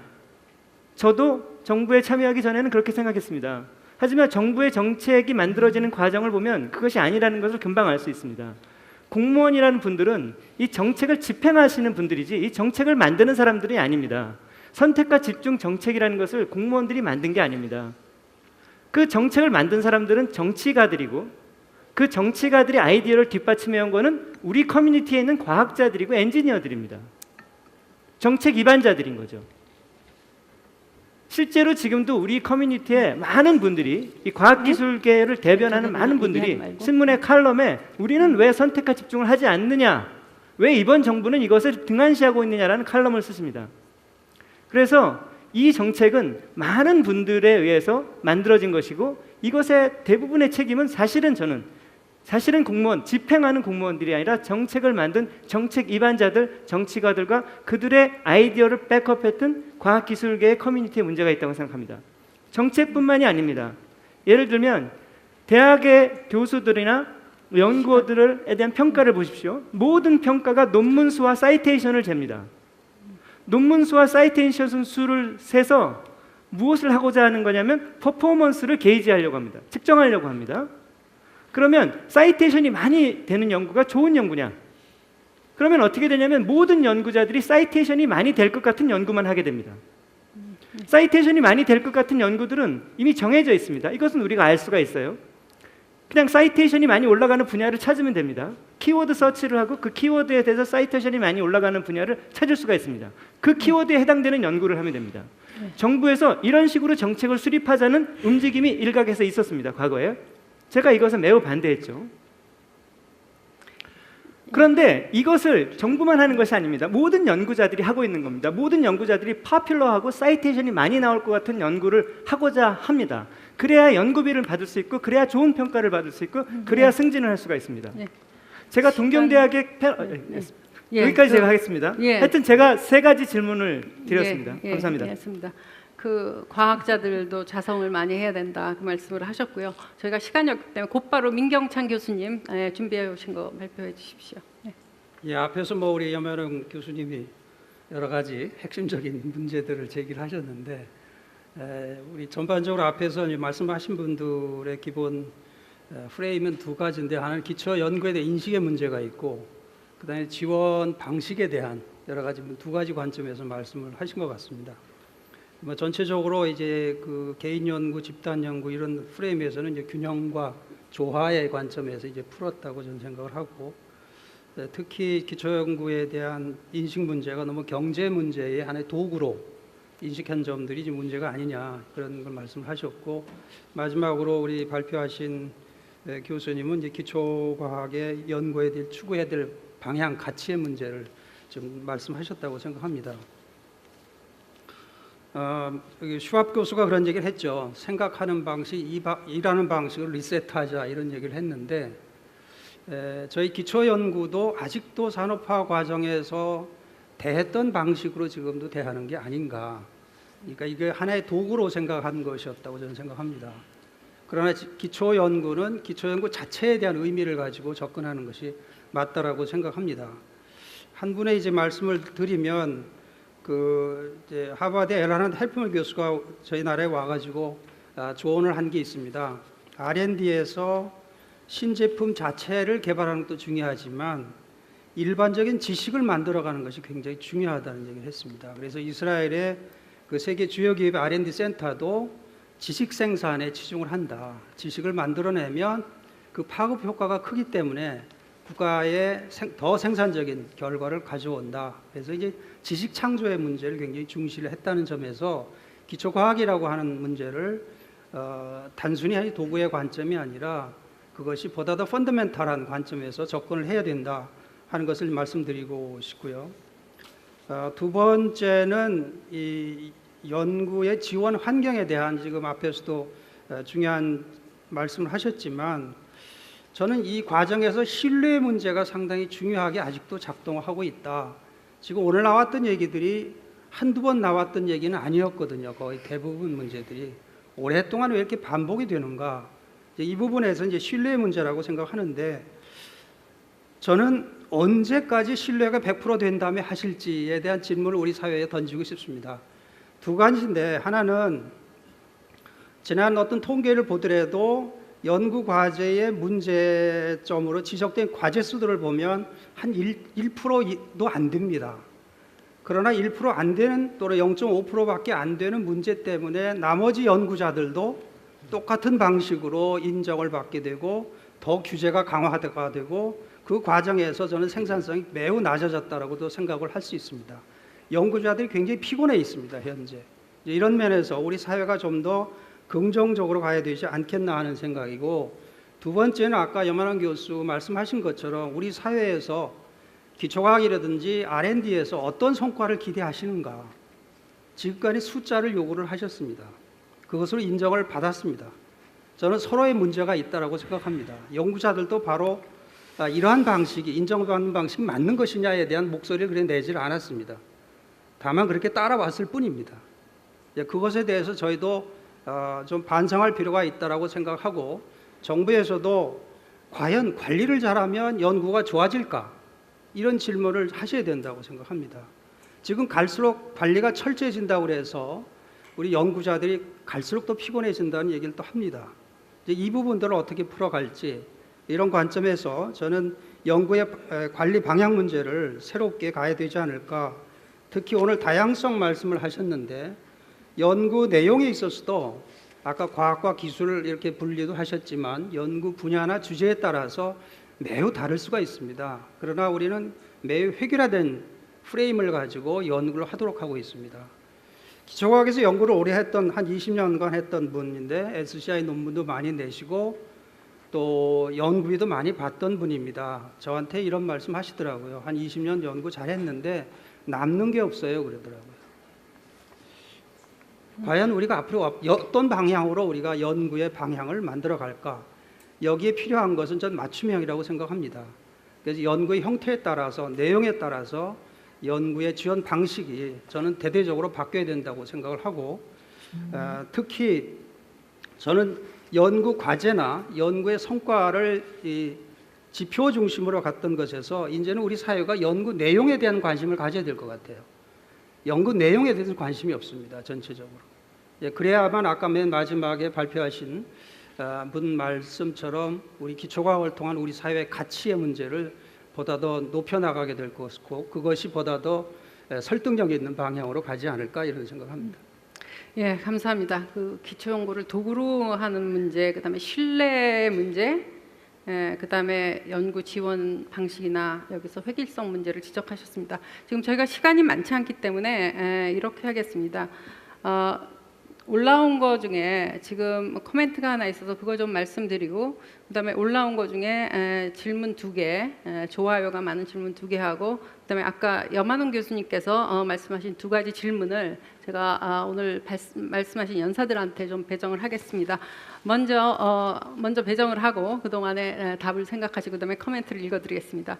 첫 번째로 기초 연구가 국가에 어떻게 도움이 되는가에 대해서 우리가 컨센서스가 있느냐 이제 이런 말씀을 하시면서 여기 올라온 질문 중에 기초 연구와 기획 연구의 성공률을 비교했는데 성공률을 어떻게 측정해서 95%가 나왔는가? 그래서 이걸 묶어서 조혜성 교수님께 질문을 드리고요.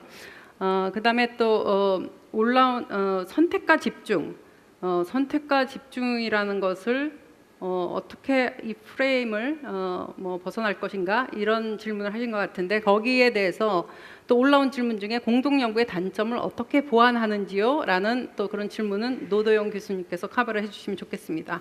그리고 올라온 질문 중에서 티머만 교수님께는 기초 연구의 수준을 세계적 수준까지 올리기 위해서는 어떠한 엘리먼트들, 어떠한 필요한 요소들이 있는가 그렇게 하고 그 답을 생각하신 동안 짧게 제가 코멘트 하나 읽어드리겠습니다. 기초 연구와 연구 다양성을 늘리는 필요성에 대해서는 공감합니다. 하지만 연구의 목적이 연구자의 흥미와 호기심을 구현하기 위한 기초 연구의 방향이 맞는 것인가요? 전 세계가 4차 산업혁명 관련 핵심 키워드를 얘기하는 것은 그것이 가져올 기술적 산업적 임팩트를 고려하기 때문이라고 봅니다. 연구를 위한 연구뿐만이 아니라 산업 경제적 임팩트를 고려한 연구는 선진국에서는 매우 중요하게 생각하고 있습니다. 연구 결과가 창업과 정신 그리고 산업혁명을 부스팅하는 방향으로 되는 것이 산업경쟁과 일자리 창출이 절실한 우리나라 현실에 더욱 필요하다고 생각합니다. 제가 이런 질문이 나올 것 같아서 제가 아까 그 포트폴리오 얘기를 하시면서 오늘은 좀 이 기초 연구에, 그러니까 우리가 사실 상업적 연구도 있고 그다음에 하이 리스크 하이 리턴 연구도 있는데 오늘은 조금 토론이 기초 연구에 집중됐다는 말씀을 드립니다. 예, 그리고 스트롱 코리아 아마 염한웅 교수님께서 일찍 안 오셔서 그랬는데 그 메모를 보셨을 거예요. 그 처음에 개회식 때 이 스트롱이 뭐의 약자냐? Science, Technology, Research is our goal이지 이게 경제적으로 스트롱하다는 것이 아니라는 거는 예 말씀드립니다. 그럼 첫 번째로 조혜성 교수님께서 그 기초 연구가 국가에 어떻게 도움이 되고 95% 성공률이란 걸 어떻게 측정했는지 그거에 대해서 좀 말씀을 해주시겠습니다. 짧게 얘기해 주시기 바랍니다. 일단은 기초 연구가 어떻게 도움이 되냐라고 하는 경우는 뭐 굳이 아까 말씀드린 대로 전 세계에서 어떤 연구자의 어떤 그 전문성을 가지고 있습니다. 그러니까 예를 들어서 제가 저는 종양학을 연구를 하고 있는데요. 종양학을 저한테 시켜야지 제가 훨씬 어떤 발전적인 생각을 할 수 있기 때문에 그 종양학에서 제가 암이 왜 발생하는가를 알아야지 예를 들어서 암에 대한 치료를 할 수 있기 때문에 그런 아주 기본적인 질문을 하셔서 기초 연구가 중요하다는 제가 전반전에서 굉장히 많이 얘기했을 것 같고요. 자, 그다음에 기초 연구하고 기획 연구에 어떻게 평가할 것이냐에 대해서 말씀을 드리겠습니다. 자, 항상 우리나라는 이게 모든 그 R&D가 사업으로 인정이 됩니다. 그래서 기재부에서 그동안 이거를 주관을 했고요. 기재부에서는 사업이기 때문에 투자 대비 성과를 생각을 하죠. 그래서 모든 그 각 부처에서는 성과를 얘기를 해야 되는데 성과를 하려면 성공을 얼마 했느냐 이렇게 얘기를 해야 됩니다. 그래서 그 성과에 대한 거는 실제로 연구자들이 그거를 내가 얼마나 연구 계획 대비 목표를 달성했느냐를 쓰게 되어 있습니다. 아니면 또 다른 잣대가 이제 연구비 논문이나 특허 이런 거 또는 기술 이전 이렇게 되게 되는데 사실 그거 어느 하나도 기획 연구에 있어 선택과 집중해서는 적절하지 않다 이렇게 얘기를 하고 있고요. 그래서 기획 연구로 연구 과제를 수행하셨던 분들이 스스로한테 평가를 했을 때 거의 100점, 98점 목표 대비 달성했다 하는 그런 잣대로서 기재부에 보고를 하게 되어 있습니다. 그래서 성과가 그렇고요. 그나마 기초 연구로서는 잣대가 분명합니다. 얼마나 우수한가, 논문인가, 또는 임팩트 팩터가 비판을 받고 있지만요. 그래서 그런 식의 평가 기준에 따라서 두 개가 구분이 된다 이렇게 말씀을 드리겠습니다. 예, 사실 기초 연구가 얼마만큼 국가에 도움이 되는가 이게 이 논란이 선진국에도 많았는데 작년 3월에 사이언스에 기가 막힌 페이퍼가 나왔습니다. 콜롬비아 대학, 하버드 비즈니스스쿨, MIT 경제학 교수들이 NIH 그랜트 36만 건, 과거 30년 36만 건, 그다음에 특허, 상용 특허죠. 주로 뭐 신약 개발이나 이런 상용 라이프 사이언스 특허 31만 건을 분석을 해서 30%가 NIH 그랜트 30%가 이 특허에 기여를 했다는, 그러니까 간접적인 것까지 고려해서 했는데, 다만 이 특허가 나올 때 레깅 타임이 있습니다. 10년 동안 꾸준히 늘어나는데, 이제 문제는 우리 사회에서 이런 것들에 대한 컨센서스가 지금까지는 없었다고 봅니다. 우리는 10년 내에 그 훨씬 이전에 일몰제라는 게 있어서 다 사업이 끝나지 않습니까? 그런 문제가 좀 있을 것 같고요. 곧바로 노도영 교수님. 예예. 사실 추가하시죠. 기초연구가 왜 중요하냐를 질문을 받아서 또 당황했습니다. 제가 기초연구가 왜 중요하냐를 아직도 얘기해야 돼서 좀 슬펐습니다.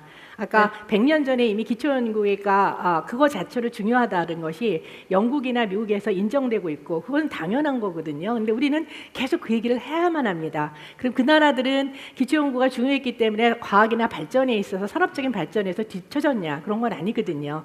그런 어떤 비율의 부분에 있어서 기초연구가 너무 중요해서 경제로 발전돼야 된다. 그런 거는 저는 아니라고 생각을 합니다. 이제는 그 자체로 인정을 해주시는 것이 4차 산업혁명에 필요한 창의력을, 여러분들 창의력 되게 중요하잖아요. 창의성. 그거를 보증하는 그러한 거라고 생각합니다. 예. 그렇지 않기 때문에 아마 염하는 교수님께서 컨센서스 얘기를 하신 것 같습니다. 예, 아무래도 국민 세금을 쓰고 있으니까. 예, 노도영 교수님 곧바로 질문해 주시죠. 아까 공동 연구에 진짜 중요한 문제를 많이 건드려 주셨는데요. 저희 연구를 수행하는 데 있어서 이제 공동 연구가 더 유효할 거는 틀림없는 것 같습니다. 앞으로 저희가 지식이 굉장히 팽창하고 이 서로 연계를 하면서 새로운 지식이 나오는 게 저희가 매일매일 일어나면서 새로운 지식이 창출되는 것을 알고, 오늘의 제가 생각한 지식이 지구 저편에 있는 다른 사람이 내일 아침에 알 수 있을 정도로 연계가 되기 때문에 공동 연구가 중요한데요. 그게 지금 우리나라에서 아직까지 잘 이루어지지 않고 있는 원인이나 뭐 결과를 종합해 보면, 지금 그 개인들이 공동 연구나 집단 연구를 하면서 개인들의 썸을 공동 연구나 집단 연구가 초과한, 뭐 어떻게 매조를 할지는 모르겠지만은 초과한 성과를 내는 example을 많이 보여주지 않은 게 가장 큰 문제라고 생각합니다. 그래서 이 특히 집단 연구보다 공동 연구 쪽에 좀 초점을 맞추면은 이 공동 연구를 추구하는 프레임 내에서 어떤 공동 연구의 리더 못지않게 거기에 참여하는 연구자들이 크레딧을 충분히 받을 수 있는 시스템이 구축되어야 참여하는 분들이 할 수 있을 것 같습니다. 지금은 공동 연구에 참여하는 분들은 자기의 개인 연구를 맥시마이즈 하는 것을 목표로 하고, 공동 연구는 그거를 서포트할 수 있는 일종의 펀딩 펀딩한 메커니즘으로 생각하는 경우도 있거든요. 그런데 실제로 그 같이 공동 연구를 하는 게 주 목적이 되려면 거기서 자기가 받을 수 있는 크레디트가 충분히 많아야 되고, 또 자기 혼자 생산해내는 것보다 더 많이 생산해낼 수 있고, 그런 메커니즘이 갖춰져 있어야 된다고 생각합니다. 그래서 공동 연구에 있어서 가장 그런 그 연구자들끼리 네트워크를 해서 성과가 늘어난다는 그런 신념이 있어야 되고, 상호 연구자들을 서로 믿을 수 있는 그런 일종의 신뢰가 과학자들 사이에서도 신뢰가 구축되어야 된다고 생각을 하고요. 앞으로 저희가 이쪽 공동 연구 지원하는 포션은 제 생각에는 조금 지금보다는 좀 더 늘어나야 되는 게 적당하다고 생각을 하고요. 연구자들 입장에서는 그 과학 기술인들이 모여서 서로 커뮤니케이션하는 그런 커뮤니케이션 스킬을 좀 많이 늘려야만 공동 연구가 잘 될 거라고 생각이 된다. 저희가 그런 교육을 많이 못 받았고, 또 과학자들이 모여서도 그 연구 테마를 얘기하기보다는 다른 얘기를 할 때가 많이 있거든요. 무슨 뭐 정치적 상황이라든가 이런 얘기를 할 때가 많이 있는데, 과학자들이 모여서 과학자들이 그 연구하는 얘기를 서로 교환하면서 거기서 새로운 아이디어가 창출할 수 있는 그런 기반들을 갖추는 일종의 소양 같은 것들도 중요하다고 생각이 됩니다. 예, 염 교수님 두 번째 선택과 집중 프레임은 나중에 염 교수님께서 다시 한번 좀 문제를 던지시고요. 그다음에 티머만 교수님께서 어떻게 하면 우리 기초과학을 세계적 수준으로 이끌 수 있는 중요한 엘리먼트가 뭐냐. 특히 이 하이리스크 하이리턴, 여기서 리턴이라는 건 공익적인 그런 리턴도 있고 한데, 그런 중요한 엘리먼트가 뭔지에 대해서 짧게 한번 말씀해 주시기 바랍니다. Okay, sure. Thanks very much. I think there are a couple of things that need to be changed in the Korean research community and maybe also in the entire educational system. Because as Professor Yom already mentioned, science is about asking questions. Do high school students really learn to ask questions? Are high school students being trained to engage with a professor, to ask questions, to develop also their own curriculum. So I think the entire issue of really improving science eventually starts at a much earlier level. Raising curiosity is one thing, but also raising the culture to challenge existing knowledge, to challenge even supervisors, teachers, professors, is something that I think Korean community and society needs to embrace more. To become really world leader in science means to really engage in a conversation among scientists, but also in a conversation between science and society. And that comes back to the first question that Professor Yom mentioned, what's the value of basic science? I think number one is generate new knowledge. And generate new knowledge, maybe without any strings attached, but this knowledge needs to be communicated to the general public. We can use this new knowledge to inspire a new generation of scientists, to inspire just the general public, get an engagement between general public and science. And I think the big lesson that I think can be learned from other countries is move out of the ivory tower. Is very, very helpful for basic science, and that works through education, that works through communication, engaging with the media. Of course, this is a very useful event for that. And I would like to encourage essentially the younger generation also to speak up and challenge existing knowledge, established hierarchies, and established wisdom, because that is essentially challenging established knowledge. This is what leads to scientific breakthroughs. Thanks. 예, 감사합니다. 문화와 교육 시스템 그런 것들 다 바꿔야 될 것 같습니다. 염 교수님, 우리가 이미 시간 오버해서 간단하게 정리를 해주시기 바랍니다. Thank you, Axel. You pointed out very important point. 이분이 굉장히 중요한 걸 이제 제 질문에 대한 대답을 두 가지 질문에 대한 동시에 대답이 된다고 저는 생각합니다. 우리가 지금 경제의 패러다임이 굉장히 빨리 바뀌고 있고요. 심지어 매우 많은 과학자들과 엔지니어들이 이해하기도 전에 경제가 지금 빨리 바뀌고 있고요. 경제학자들도 그 앞을 잘 내다볼 수가 없습니다. 그런데 우리가 지금 뭐 4차 산업혁명이라고도 얘기하고 그 전 정부에서는 창조경제라고 했는데 그 두 개 다 사실 실체가 별로 없다는 걸 저희들이 다 이해하고 있습니다. 근데 좀 더 우리가 알기 쉬운 얘기라면 이것이 이제 지식 기반 경제죠. Innovation Driven Economy라고 얘기할 수가 있겠습니다. 그래서 이노베이션을 우리가 만들어야 성공할 수 있는 거고, 그 이노베이션은 새로운 지식에 기반한다는 것을 우리가 알고 있습니다. 그러면 어느 누가, 어떤 정책 기반자나 어떤 이코노미스트나 어떤 과학자가 심지어 어디에서 누가 어떤 영역에서 새로운 지식이 창출될 것인지를 예측하고 선택할 수 있느냐가 포인트겠죠.